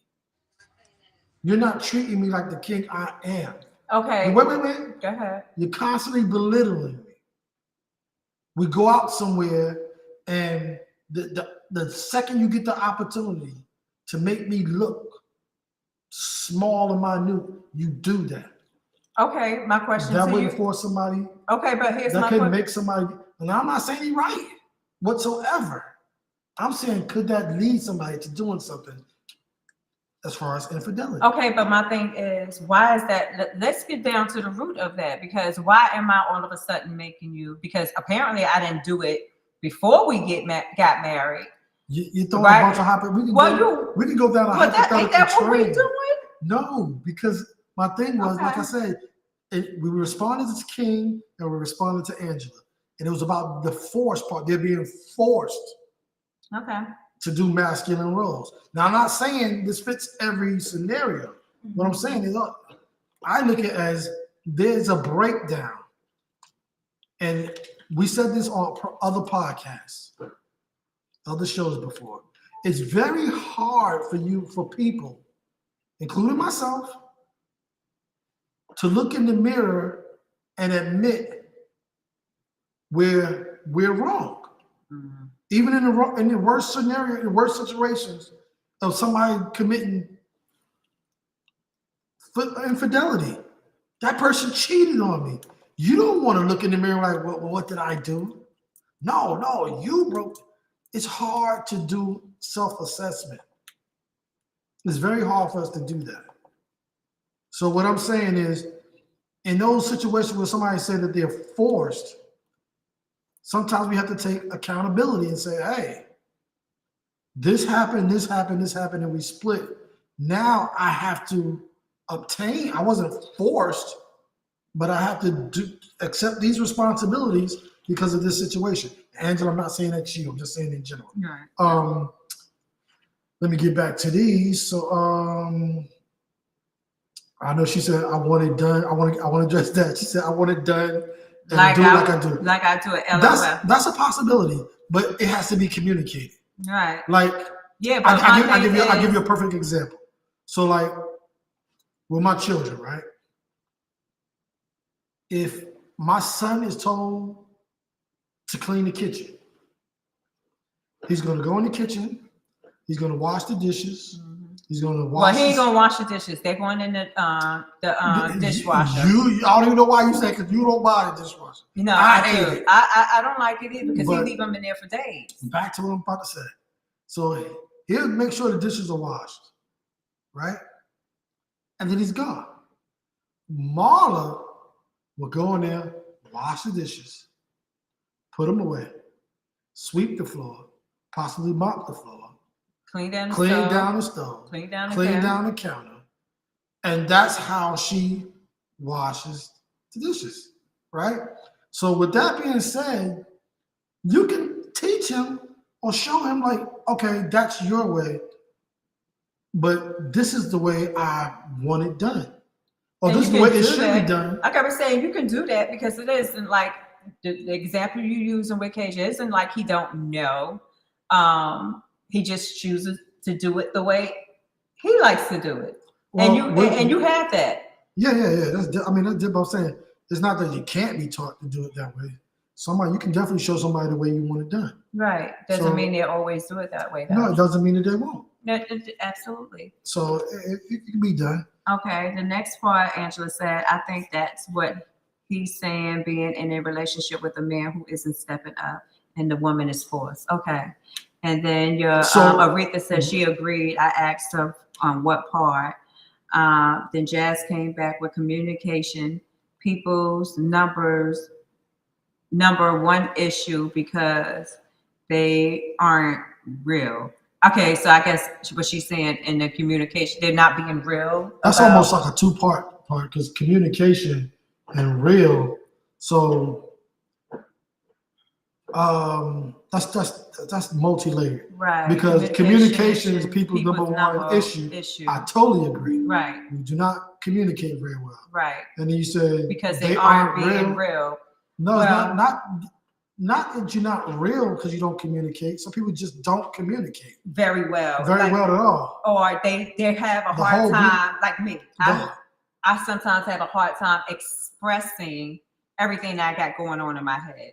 So that causes frustration, and this is like real life. It causes frustration with me and Kel sometimes because I know what I want to say, but the way that I may be expressing it or communicating, he's getting it a totally different way, which frustrates me. So then I have to try and figure out another way to explain what's going on with me in order for him to understand it. So not necessarily that a person isn't being real. It could really be being real. To me, you said people aren't real. That's a whole nother gambit. Right. Because they can communicate all day, they're just not real. Right. So that's a whole nother story. But that's somebody with an agenda, I feel like.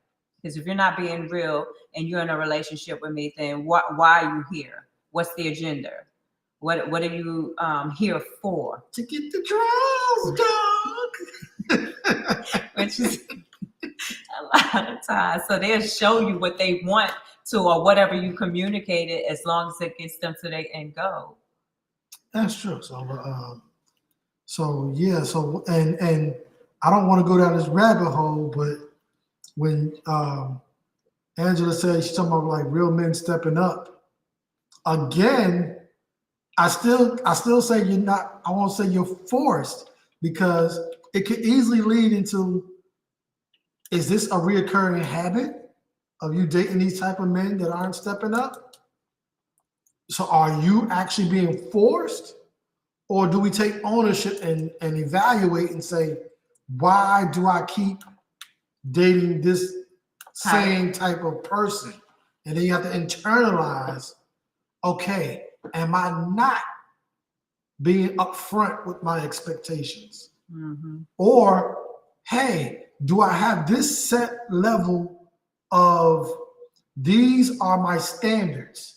And then when I meet a guy, just because he looks so good, mm-hmm. he looks like Denzel Washington in his early days, I lower my standards. Mm-hmm. And I ignore them other signs. And I ignore the other signs. And now you're mad because you're so-called forced back into a situation because this guy didn't step up. Well, he never stepped up. Mm-hmm. You stepped down. Mm-hmm. You lowered your standards. So how can you be mad and say you were forced into these situations?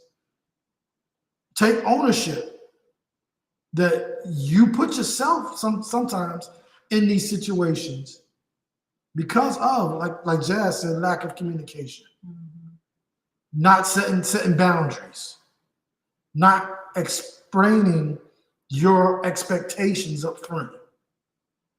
Because if you put all these things up front and say, hey, this is my blueprint, and the guy don't meet it, you have the absolute opportunity to say, hey, that's not something I'm looking forward to. It's not something I'm interested in, and walk away. Right. And that's something that EJ said in the very beginning about, saying okay, you know what, I'm not, if you're looking for sex, don't come over here.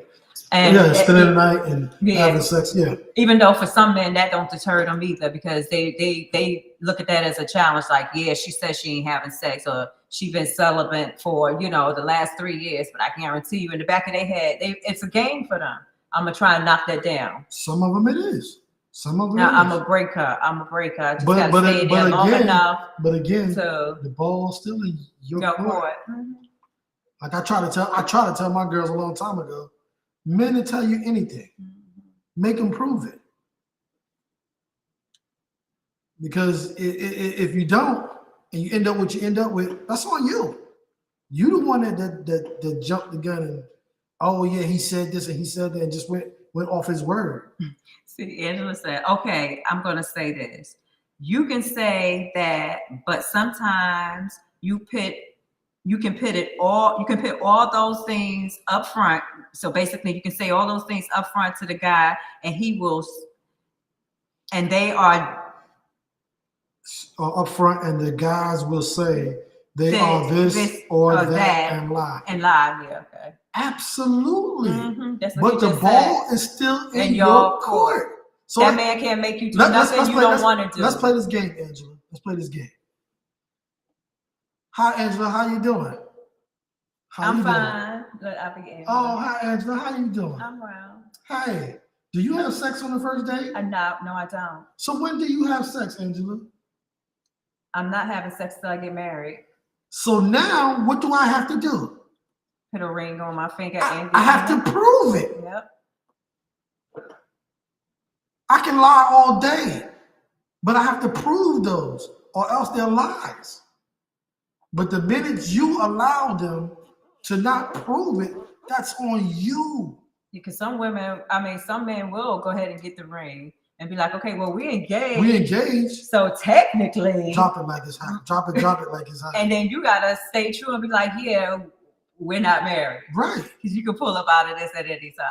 So no, like I said, I'm holding true to that, and it is what it is. Right.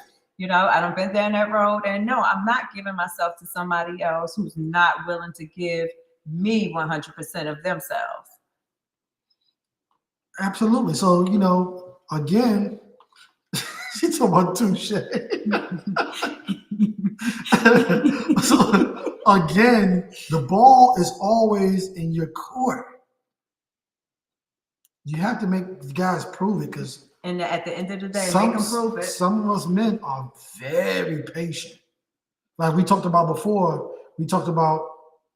was it okay to have a friend as a best friend, opposite sex, but he's really into you, but he's playing the friend role.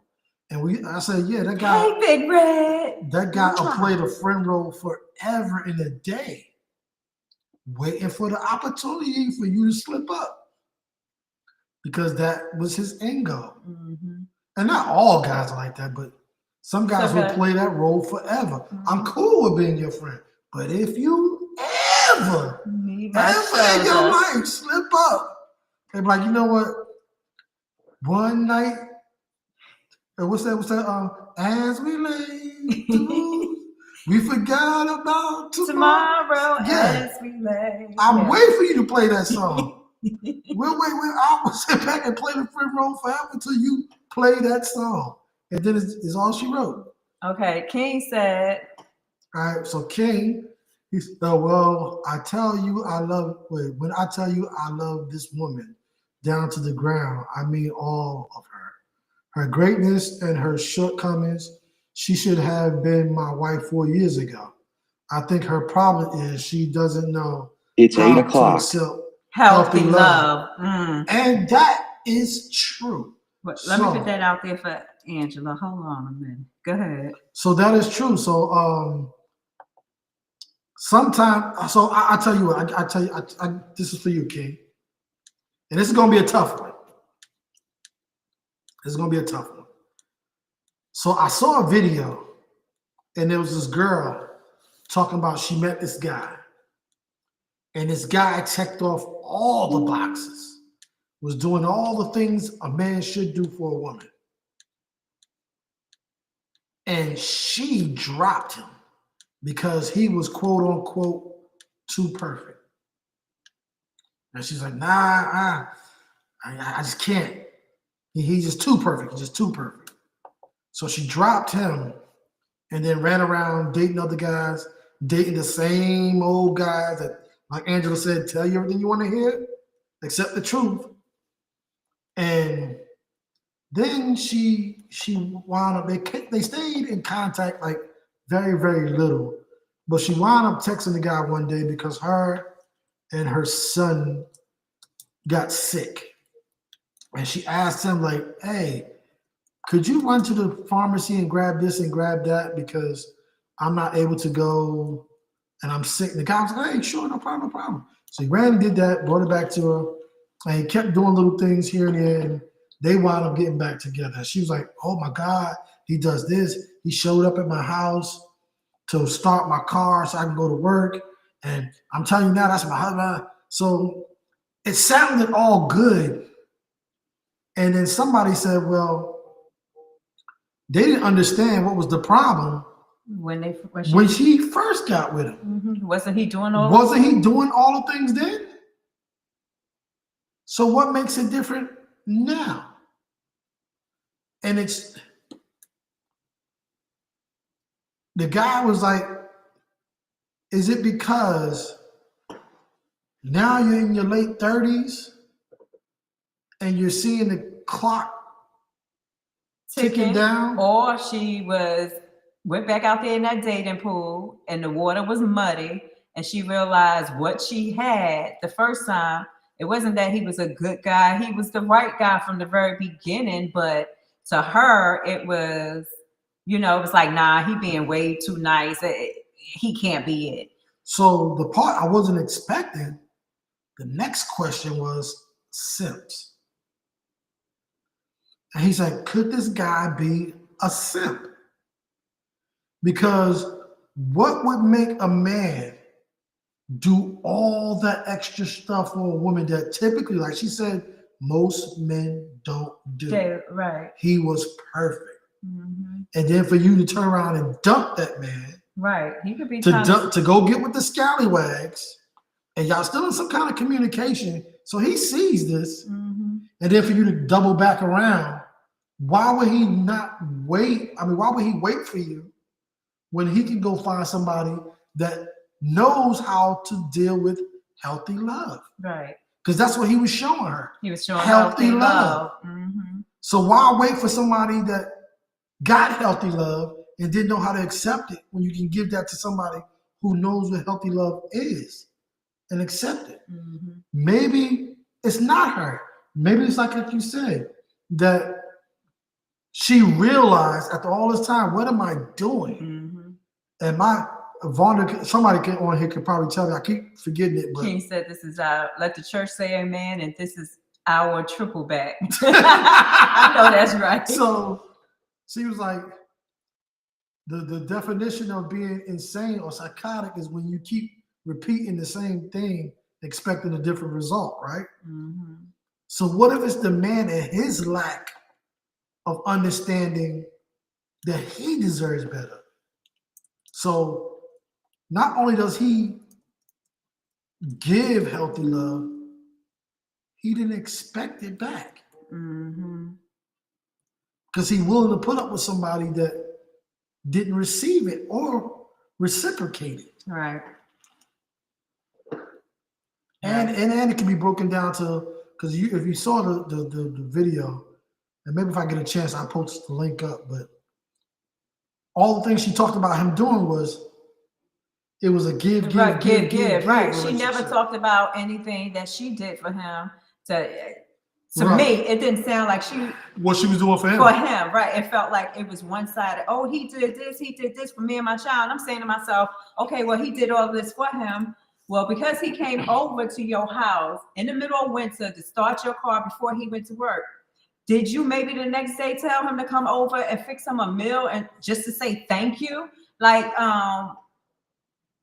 what part did you play in showing your gratitude? Right. So, King, in that, if you're talking about our deserve girl, healthy love too. also. Right. And if you're talking about my girl, give her grace. We're gonna pray for y'all that y'all get through that and that she knows that this is healthy love, so that we can get our invite to the wedding. Jazz said bad habits is another layer to this body for another video. No, I guess she's talking about bad habits, but guess what? Within a relationship or people? Another layer to this body. No. She'll have to explain that some more. Yeah. But okay. What time is it? Says, she right where she needs to be. Invite coming. Okay. All right. Thank you. All right. We give an applause to that. Yeah. Healthy love. Healthy love. That's what it's all about. I mean, like we tell y'all all the time. And nobody's perfect. And nobody's perfect. Even us at 32, get ready. Yeah, about to be 33 years this December. And we still go through it, but would I rather go through it with anybody else other than him? No, only him. I'm only going through it with him. Y'all know my motto. I put the Ike voice on, and I tell why we always got to see. He always choose balance. He always choose balance, and then he's mad with my response. That's my thing. Like, why must you always choose balance? Tina gonna sing the song. I keep telling you. Tina gonna sing that song. Nah, man. That's always gonna be my response. Tina gonna sing the song. I'm not. All right, y'all. All right, y'all. Now we are at the end because we have been on for 2 hours. Okay, this was a long one. This was a very long one. This was 2 but hours, but it was a good one. one. We are on every Sunday at 6 p.m. If you want to come on, if you want to ask questions, our email is therecipetochivalry@gmail.com. You can put your topics if you want to ask something. If you want to know something, you can hit us up there. For those that are on our Facebook, you can go to our Kellen Quinn page and you can message us. You can also, for those that have my phone number, me or Kel, you can send us a text. Thank you, love. Thank you. Thank you, King. We thank you so much for coming on. What we want to say is a happy birthday to V again. We hope that she enjoyed her day, and we thank her for coming on and spending time with us. For all our regulars. Yes, Thank you. Love y'all. Yes. Christina, EJ, we love y'all. EJ, you held your bro down. You know he in heaven. Thank y'all for coming on. The men need more support. Twigs. Even though he's always listening. Because these women be trying to show out up here. You know, one day he'll come in and help defend his brother, but you know, until that great day, because you know he be scared. don't let her talk to you like that, Twigs. He be scared. Don't let her talk to you That's like what that, it is. Twigs. But we love y'all. We thank y'all. And we will see you again next week, 6 p.m. sharp, next Sunday. And love y'all so much for coming on. Good night. We're going to get up on up out of here. Thank y'all so much. Again, happy birthday, V. You enjoy the rest of your day. We'll get with you soon, baby. And I am Kel. And I'm Quintella. And this has been Recipe to Chivalry. Good night. Good night, y'all.